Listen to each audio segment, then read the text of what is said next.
One of the things that I really like about you guys is that, the discussion isn't only between us, it's a discussion with the client, obviously.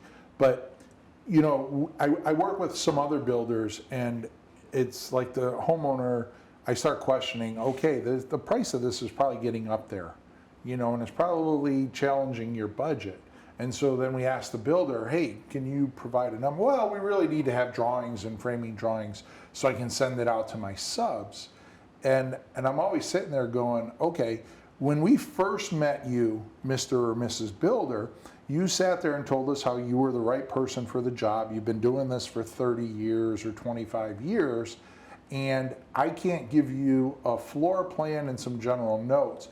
And you get me a budget. I mean, after maybe the third or fourth design meeting, we're not looking for a budget that is down to the nearest dollar. We're trying to understand, is this a $4 million project or a $3 million project? Right. And just trying to get that knowledge. And one of the things that I've always found extremely helpful when working on a project with Howell is that you guys will give a range. It might be a $200,000 or $300,000 range, but understand that the people, the clients that you're attracting, they love to have information. Agreed. And they love to make decisions based on information. Right. And it's usually the decision of the husband, do I have to reel my wife in or not?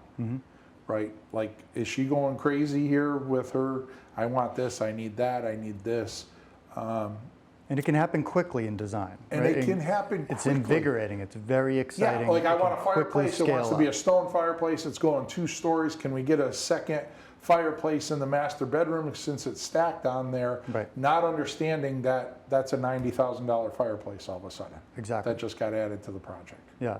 And not knowing that. So having you guys carefully kind of contain that budget and constantly every meeting saying, yeah, we're probably falling in line with the budget, or nothing we did at today's meeting really helped out the budget, but just that little bit of information, because it is kind of a dream wrecking scenario when you have to go through the design process for 4 or 5 months, and then the builder will finally get around to doing an estimate, and you realize that your budget of 1.5, the project's 2.1. Exactly.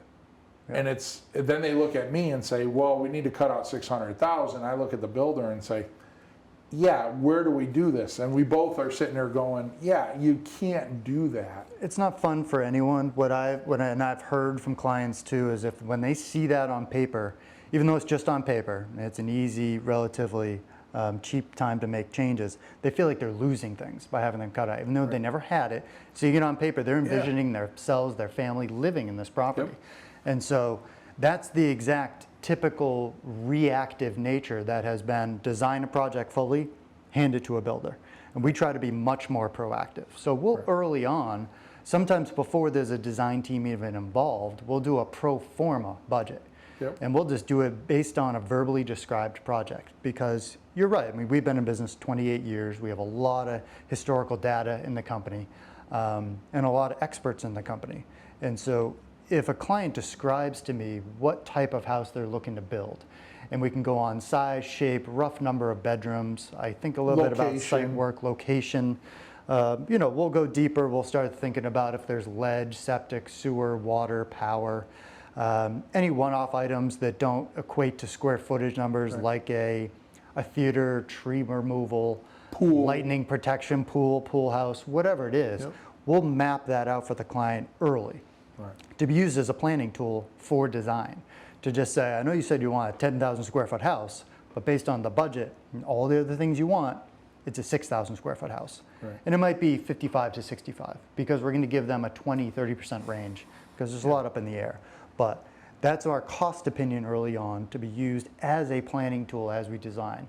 And then we'll do a couple big milestone checklists. I'll do check-ins. I'll do that again after maybe they revise their program with yourself, or if you have the first iteration of a floor plan.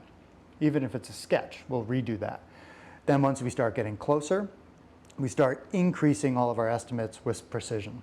And it depends on who needs to be involved and what information, but we'll get halfway through the process. We do what's called our schematic estimate. That's when we onboard all of our subcontractors.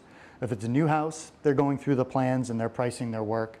If it's a renovation, we host a subcontractor site visit, which means we're going to call all of our core subs, always a plumber or electrician, sometimes HVAC, then it stems out into insulation, flooring, tile, etc. And we'll usually do that for about 3 or 4 hours and say, come anytime during this window, and we will walk every single one of them through with an individual scope of work. And something always comes up. The electrician calls out, you have to upgrade your panel. The plumber calls out, you need heat up. And they're makeup going to see air. things that you might not have seen or come across. And Yeah. it's not And I don't that expect to we're catch not- everything, but- not intelligent. It's just certain people see things through certain lenses.